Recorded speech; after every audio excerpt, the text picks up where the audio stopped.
So now let's move ahead and the last panel discussion is about Wow Talks, Rising East, the new generation fueling the next growth. And this particular session is powered by Wow Momos. So we are cutting it short because that is making all of us very hungry. So let's move towards the panel discussion. As we can already see on the session chair, here with us is Mr. Murali Krishnan, co-founder and CMO, Wow Momo Foods, and along with him, let me invite our panel on stage, Mr. Yash Sarawagi, co-founder, Kisah Apparels, Ms. Aishwarya Biswas, founder AULI, and Mr. Kaushik Banerjee, co-founder and CEO of flutrr. Can we please give all of them a huge round of applause?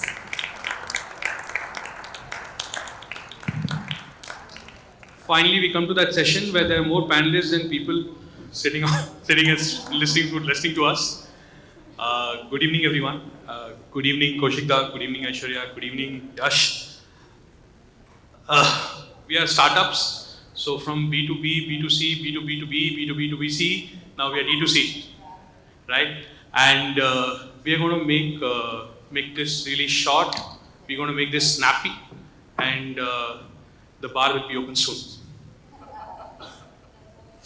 So, Kaushik da, I first take this opportunity to, I want to understand that when this idea came to you, when this idea struck, what was the first, who were the first who believed in the idea, and who were the first set of people to say no to you? Because I realized this is the biggest irony of startup. Like, first time we believe that this is the best idea in the world, and there are 20 people coming and telling you, "Yaar, tum pagal hai." Like it happened to Sagar when he started off. People said that, "Momo, tum pagal hai." And then the second thing which happened when we went to Chennai, I still remember, people were saying that you're going bonkers, why are you going to Chennai? And Chennai today is our second biggest market, right? It's 65 outlets doing more than what a 90 outlet city Delhi would do. That's the difference, that's the power of Chennai. So who were the first set of people who said no, and what gave you that conviction, no, this is it, this is the idea? Okay, so a little backstory on this.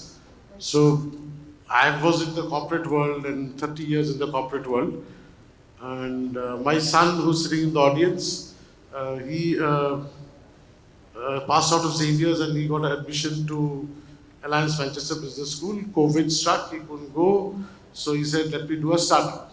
Right. So I said, "Fine. So what do you want to do?" So he's 24 years. That time he was 22 years old. So he and a couple of his 22-year-old guys came, did some research, came back and said, "We want to open a dating app." So I said, "Won't work, okay, right? Too many dating apps in the country, don't waste my time." So they went back, they went into small towns of Bengal during COVID time, came back and said, "We want to open a vernacular dating app." Okay, so that I said, yes, that has merit. Because India has 500 million youth in the 18 to 30 years age group who don't speak English.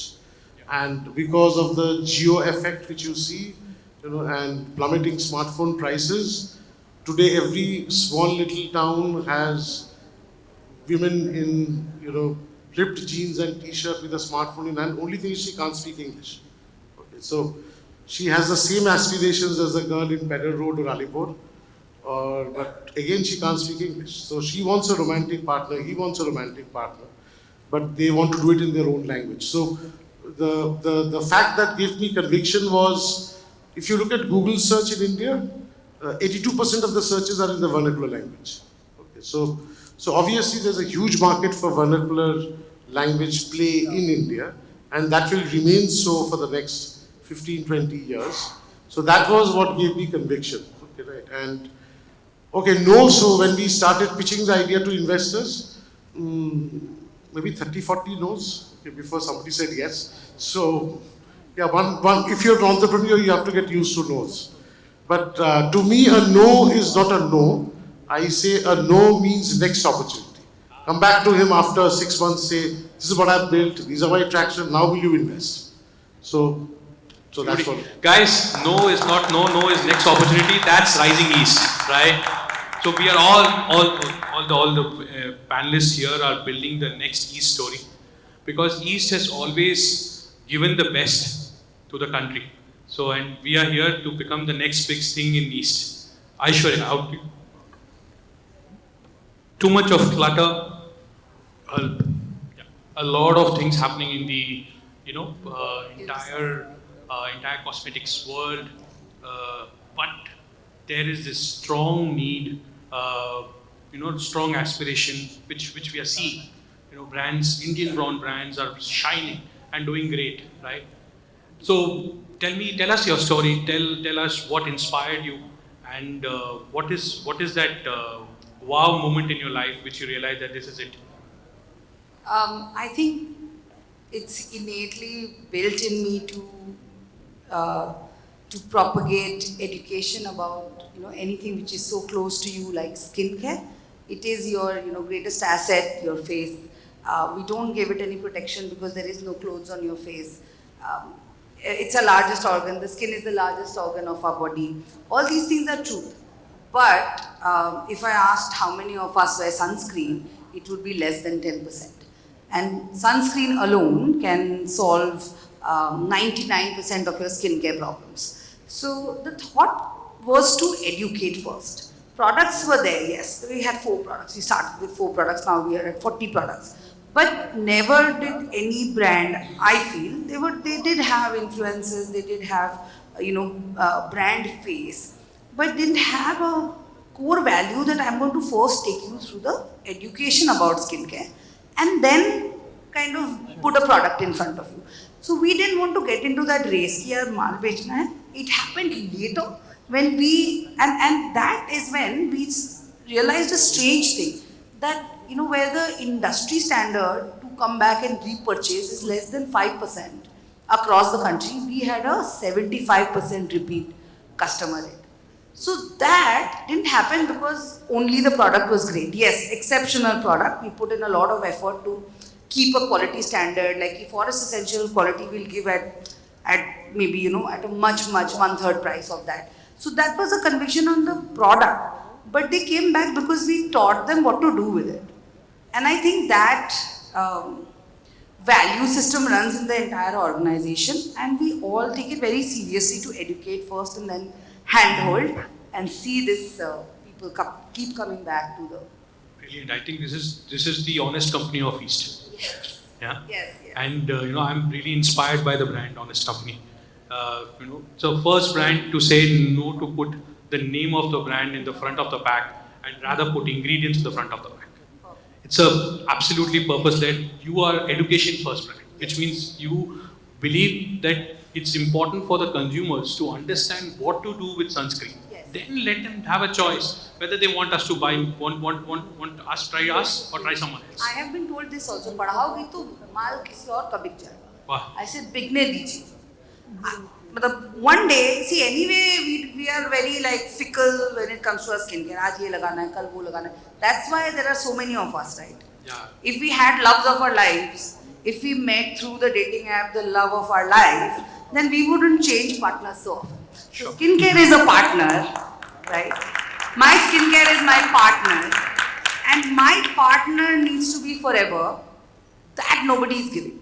Everyone is giving you just one more choice on your shelf. We are giving you your lifelong partner. Brilliant. I would want Yash, not joining your father's business, yet trying to do something in the vicinity of his business. Pseudo, competitiveness. You are in a way competing with your dad, but maybe he must have not told you, but you must have felt, kahin na kahin to इनको लगता है कि मैं इनका competition हूँ. But amazing, journey. Starting from a single room to now you have a beautiful 4-storied office. How does it feel? And tell us, what is that wow moment in your life where you felt that this is what I want to do for the rest of my life? So the journey has been amazing. right? As Kaushik also faced the rejections earlier in life, right? So when I wanted to launch ethnic wear as a main foray and then get into the digital domain, back in 2015 when we launched, e-commerce, the India was still grasping with e-commerce, right? And at that moment when I had a thought of selling ethnic wear through e-commerce, everyone around me was against it. That you're doing a conventional business in an unconventional medium, right? Chances of success are slim, right? And the same feeling was with my dad, right? That he was like, तुम दुकान पे आओ, गद्दी पे बैठो, वहाँ धंधा करो, better है, right? What you're trying to do is something completely unheard of, uncalled for.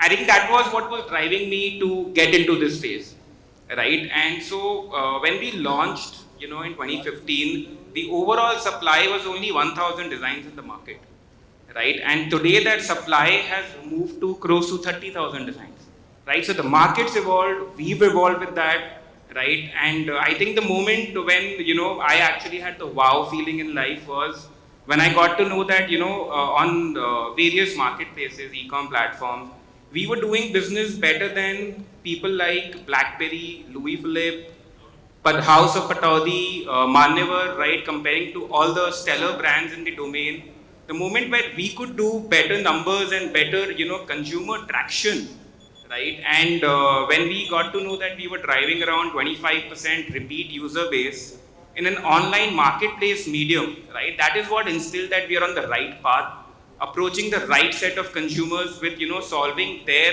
core needs, right? So I would just pick what Kaushik mentioned that, every small town has people in ripped jeans and, all kinds of, so everyone has a very individualistic taste today, right? So what we wanted to do was to, capture that taste of the Gen Z that, so just small data point, right? Like the pink color has always been associated to women, right? It's not a men's color, right? But we took the bold step of launching, a complete range of pink, from pink dhotis to pink kurtas, and today our pink dhoti sells more than a white dhoti, right? That's the power of the Gen Z. That's the power of what people really want. See, this is what I'm saying is absolutely what entrepreneurs do. They don't really ask why, they ask why not. That's what that's what pushed me from being a corporate jobber to, to get into this entrepreneurial journey. Kaushik, you have been at the helm of what we call mecca of media in Ebay. You have, you have, you are basically, today everyone's talking, I'm telling them, I personally feel that you were the one who instilled digital feeling in Anandabajar Putrika. How does it feel to become the most powerful person of one of the media houses to a startup again and possibly knock at, various doors, and possibly those friends who were your best of friends who always looked up to you and said that KB, you are everything, not picking up the phone on you. That happens to us, right? We are not backed by everyone, but our struggles are our mentors. How does that feeling work?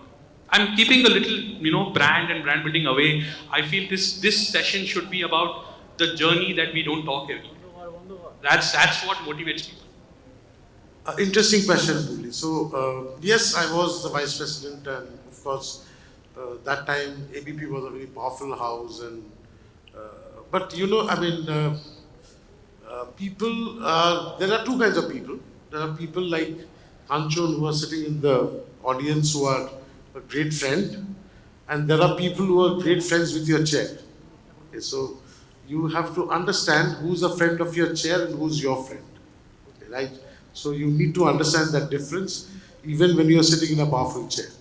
So, so when I started my entrepreneurial journey, I knew who were my real friends and who were friends for the VP chair. Okay, right. So I did not go knocking on those doors. I went knocking on those doors who were my friends. And yes, you have to keep ego aside. And anyway, ego is not a very positive thing to have, because ego is a function of maybe temporary power that you have or a temporary position that you have. What is more important in life, especially when you're starting an entrepreneurial journey, is how many lives you're impacting positively. Okay, so if you, I like to say to myself, when I die, how many people will genuinely turn up at my funeral? And that is, to me, the measure of success rather than anything else. Really, Aishwarya, I'll come back to you about only one. When you were, when you were talking about educating, right? How important it is to basically speak their language. So when I'm sure you do vernacular videos and you have. So tell us about that. How strong do you feel that the consumer connect is very important? Because all these, Western world videos which we see, I never relate to it. Or no, I've spoken to so many people. No, none of them relate to it. Agreed. So having that, and second is, did you ever feel that no, I need a celeb to come and endorse my brand, and celeb has to lead? I am the only celeb for my brand. And it's working. We've tried to do this many times. Tried to get influencers. We've tried to get, I know quite a decent number of actresses here. They're very good friends, models, stars, influencers.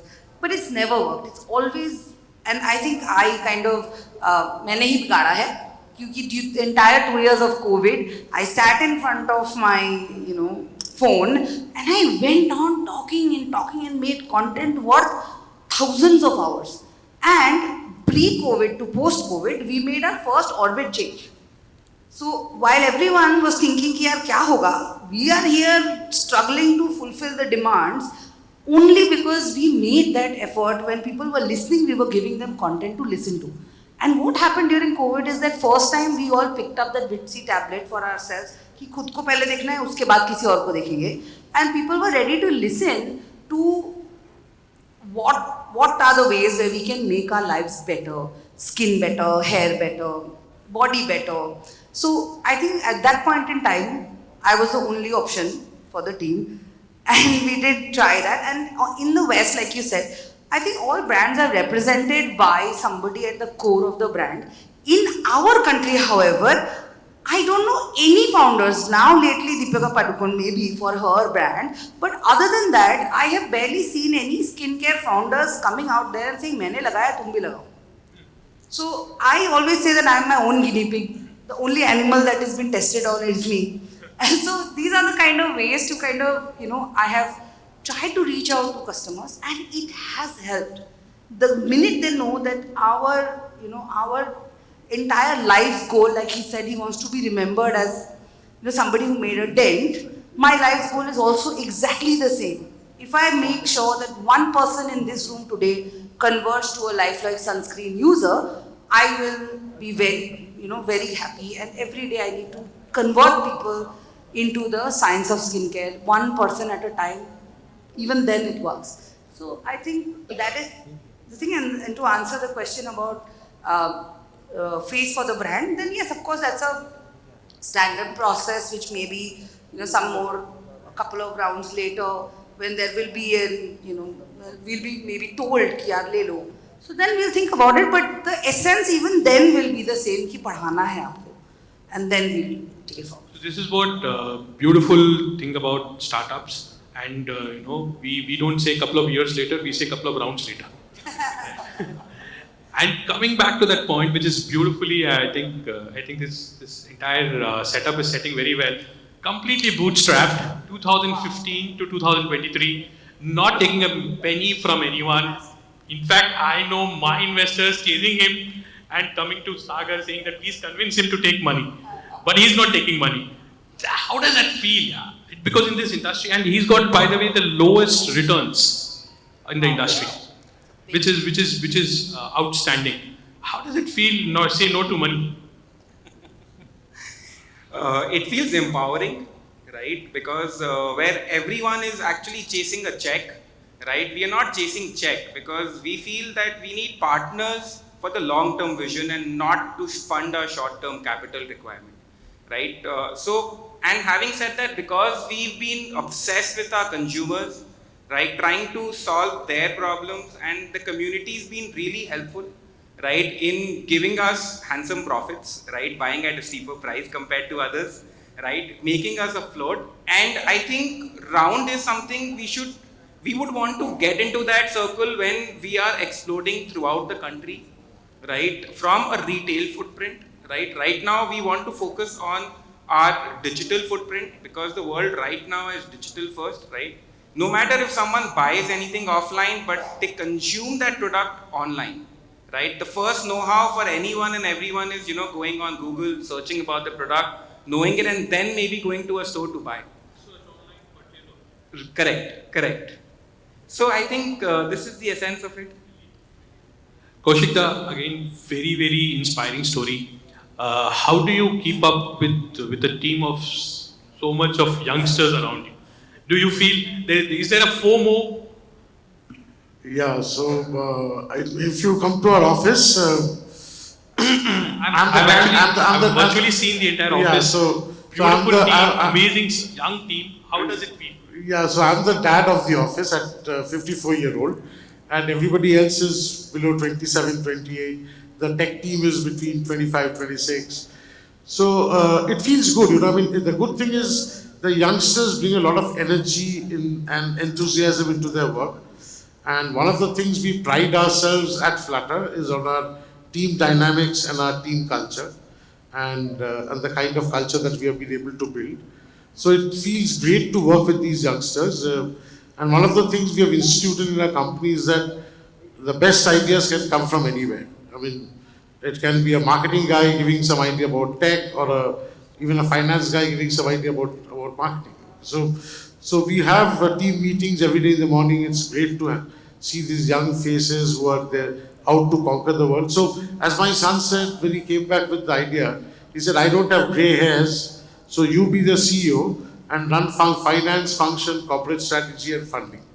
And we'll figure out how the 22-year-old dates a 23-year-old. So that's the equation. Great. Aishwarya, very, very, I've been reading a lot about you in the past few. How do you guys actually work on new products? What is the intel you guys get? And again, I'm asking this question is, we are startups. We don't plunge money into researches. For us, it is gut, more gut than research papers or white papers.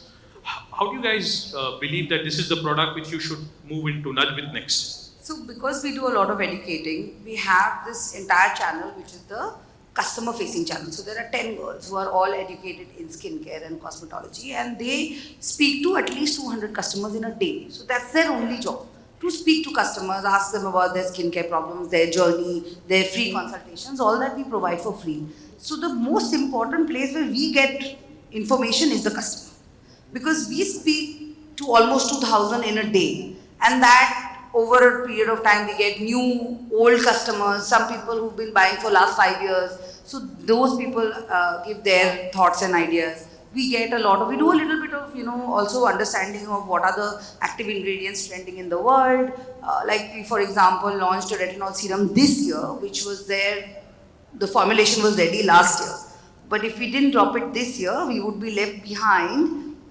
Because that time retinol was not trending. So, for example, and this is also not even, there's a mistake that we've made. We dropped the first hyaluronic acid and vitamin C serum of the country in 2018. We were that ahead of the curve. 2018 pre-COVID, HA and vitamin C. People didn't even know how to pronounce hyaluronic acid. Even today, I think everywhere I look, I see hyaluronic acid and I see Vitsi, and here is our little Power of C bottle winking at me saying that I'm still at $12.99 and selling, whereas you get one at $2.99 on Amazon now. So yeah, so customers. Amazing. Staying ahead of the curve, listening, again, is such an important tool for startups. I think most of the innovations which we have done is through listening, and I keep telling people that we are the ones who chase the biggest small change. Because there is nothing called a big change in retail or in the world anymore. It's about the biggest small change and cumulative that small changes that actually create the big effect. To Yash, another very personal. Since I know you very personally, how are you guys managing your marketing funnel? How do you guys? Because I know that you guys spend very frugal, and you guys chase repeats. You are not available at discount anytime. right? You guys don't believe in discounts. So how is your marketing funnel working? And what is your advice to those startups who don't have money to spend on marketing? Also, I don't have money to spend on marketing. So when it comes to the marketing funnel that we work on, right? So we've always been frugal, right? Like completely bootstrapped from day one, focusing on profitability. So we've never had a lot of money to spend on, ROI campaigns and everything, right? So our core focus is ultimately what does a campaign do, right? It gets us eyeballs, right? So our core focus is how do we create small cohorts, say for example, if prints are trending, right? So we create a cohort for prints, push different mediums in which blog content so that people are getting to know about it and grabbing eyeballs. That's the first stage of the funnel. So instead of spending on the ad promoting it, we try and create content which engages people to come onto our platforms and look at the product, right? And then the second biggest factor which comes in is conversion, right? So driving conversion is not a function of spending money, right? Driving conversion, in my opinion, is cracking the product which the consumer actually wants, right? Marketing can only grab eyeballs. Conversion is our success of trying to factor in what the consumer wants and actually delivering it to them, right? So these are the two core things that we focus on, right? And that helps us drive the ROIs that are far better than deep discounting and going deep on ad budgets, because ultimately that's short-lived, right? Repeats is something which comes in the moment we have the eyeballs glued to us. So I'll just add to this, right? So we went to NIFT recently last week for hiring, and I was pleased because I'm not a Niftian, I'm a chartered accountant by education. And so I was just having a conversation with a professor out there, and I was surprised to know that she had 5 of our Kisah bags. So every product that we sell comes with a hand-loom cotton bag, something which stays with the consumer. So being someone who's a NIFT faculty and has 5 bags of ours, that means that's a repeat purchase. So someone coming from who understands the integrities of every fabric and designs, if I'm being able to convert that consumer into 5 repeated purchases, I think my marketing job is done there. Brilliant. Brilliant. Kaushik, again, similar question. Very important to educate the masses about this entire vernacular app. How do you look at marketing funnel? Okay, so in our business, there are basically 4 stages. One is the acquisition, then is engagement, then is retention, and then finally you make the customer pay. So, talking about the acquisition channel, we have used, we didn't stay, I mean, like Aishwarya was saying, we never went into celebrities. What we have done instead, and that is very important why we did that, is that dating is still, okay, in the small towns, still a taboo, okay, right? So you can't put a Disha Patani in front of the small town girls and say, hey, she's on Flutter, so you join Flutter. So what we had to do was, we had to search for our own users who were using Flutter and then make them make videos about us and promote on social media. So when a girl from a small town sees another girl from a small town on Flutter, she says, okay, so I can be on Flutter too. So that's the power of user videos or user testimonials. And to further promote that, we created a campus ambassador network, which is in tier 2, tier 3, tier 4 towns, college influencers who promoted our brand to their peers, batchmates, college mates, and that led to almost for about 37-40% of organic acquisition.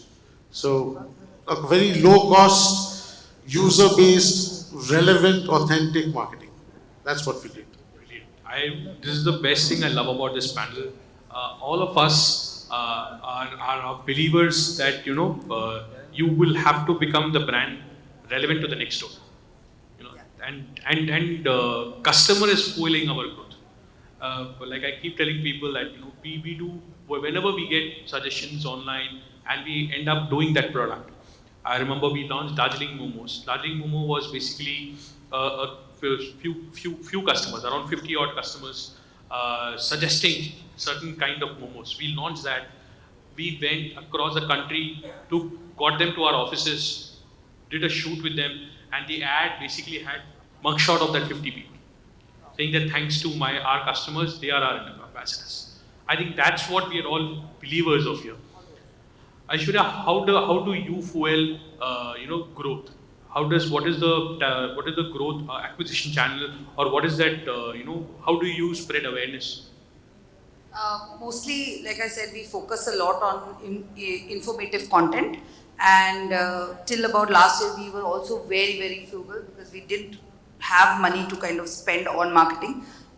But whatever our customers are key, we do a lot of customer testimonials. In fact, we do like every 3 months, because we were very east focused till about a year back. After Shark Tank, I think it became almost like a national kind of story overnight, which was great, but we still wanted to keep connected with the customers who are closer to home, the ones who have stayed up with us for the last 4 years. So we do a lot of engagement with them, but now slowly and steadily we've started using some influencers. We are not spending a lot of money on influencers, but still picking up influencers who are whose content is also very education driven, not like paid up, yeah, theek hai, tumko bolna hi hai, not those kind of situations. We meet them, we give them products to try, they try, and then they give their honest feedback. So we do that, and plus we do our even our ads. If you see, the AULI ads are very information centric. It's not your traditional big offer and a product. We don't endorse that as such. Like you said, discounts to hum abhi bhi nahi dete. So it's like that, if you buy, and believe me, there was a time when we were not doing so great, and we had shareholders even back then, and they said, "Yaar, price kam karo, you have a lot of margin to pay. So aap discount mein do, they'll buy." And it happened, they did buy for 3 months, but that's it. Then they started waiting for the next discount ki tab kharidenge. And then there came one day when we said, you know what, 10 channel kar rahe the, 7 channel band karenge, 3 hi karenge. We'll do 3, we'll focus on 3, we'll put in some money in all 3, and we'll stick to that 3, no discounts. And that then, I think that was in November till now, we've seen a good 10x growth.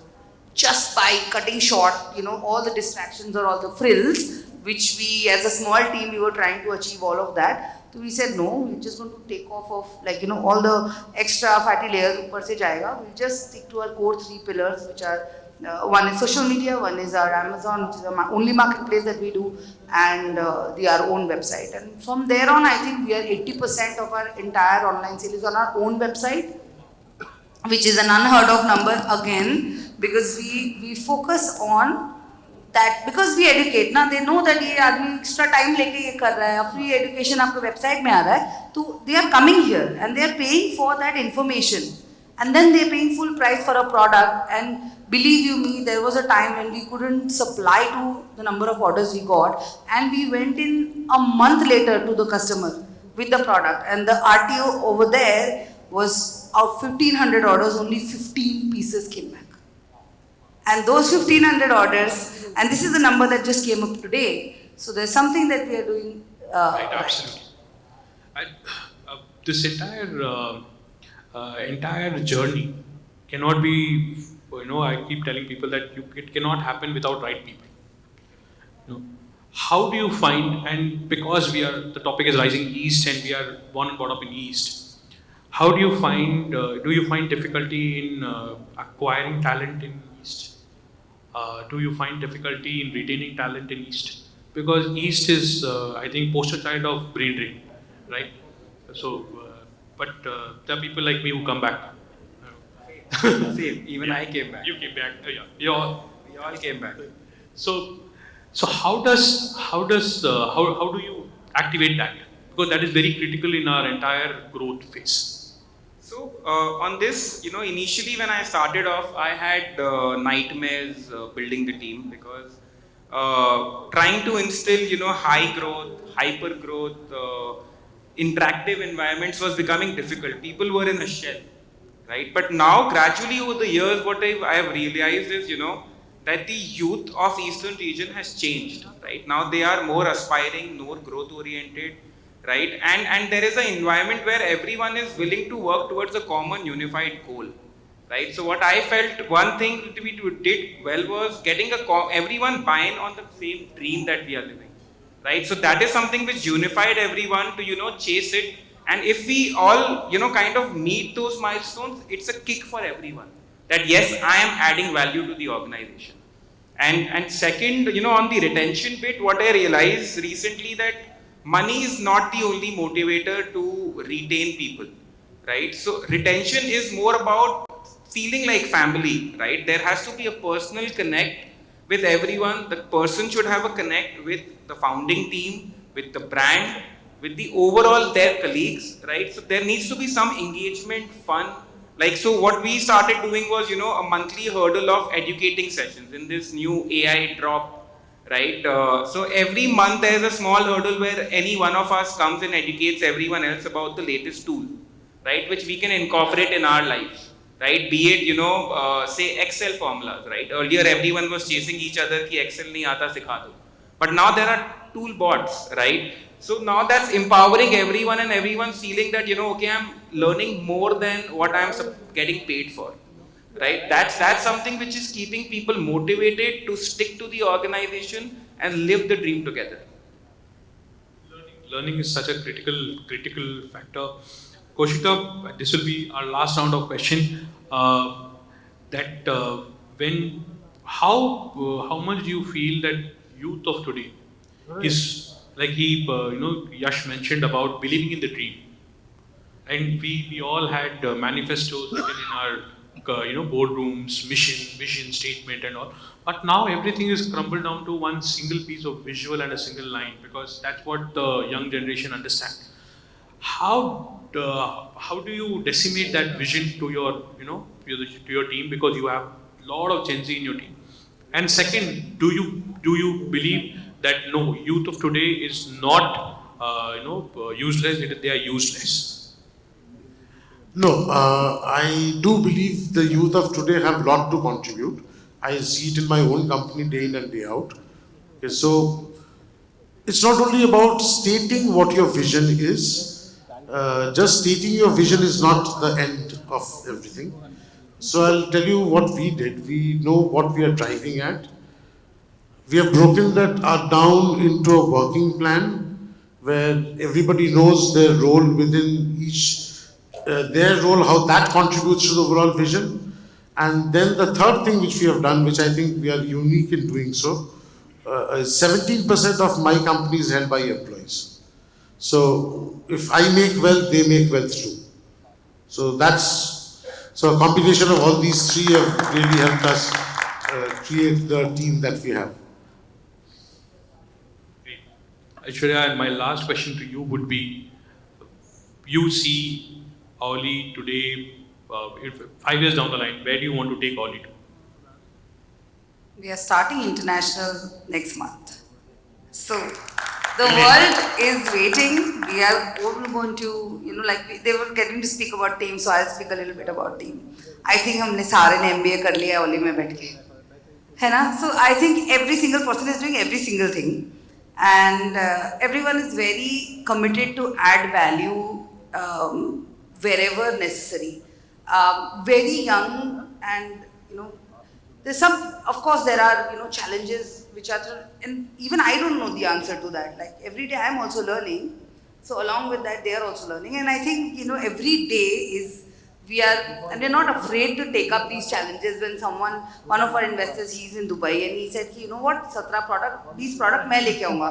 तो I said ठीक है, and he gave us list किया, KSA करेंगे, GCC करेंगे, Algeria करेंगे, EU करेंगे, सब बोल दिया. And then there came a barrage of paperwork, and we are looking at it like इसका करना क्या है? Up now what to start? And then slowly and steadily, nobody had any idea, right, of this. But we did, and today, as of today, we are, we've already got our POs in place, and our production is starting, and we are going to be on international water. So I don't know, how far AULI can go. That's like, it's infinity. But this much I can say that, as a team, we will change mindsets of everyone who looks at skincare any differently than what it should be looked at as. Brilliant. Yash, when is the next round you're raising? So not anytime soon for sure, right? We are going to build it frugally the way we are, because we are happy with the pace at which we are growing, and we are not chasing the growth of 10x in 1 year, 20x in 2 years, right? We are happy growing 2x also every year, because that's also a lot for us to manage, right? So we are very happy the way we are growing, and there's lots already coming our way, right? So we would want to embrace it and take it as we go. Brilliant. Guys, so this is Rising East, first vernacular dating app of India. Content turned into commerce of India for the first time ever, unheard of. And Yash, he's been a brilliant speaker. He told me that this is going to be my first session, but you're an amazing speaker, dude. You should speak often to people chasing profitability, sitting in East, run for their money to most of the large brands. Brilliant team. This is Rising East. This is Wow East. Thank you, guys. Thank you so much. Can we please get a group picture of the entire panel? Thank you so much for sharing your inputs.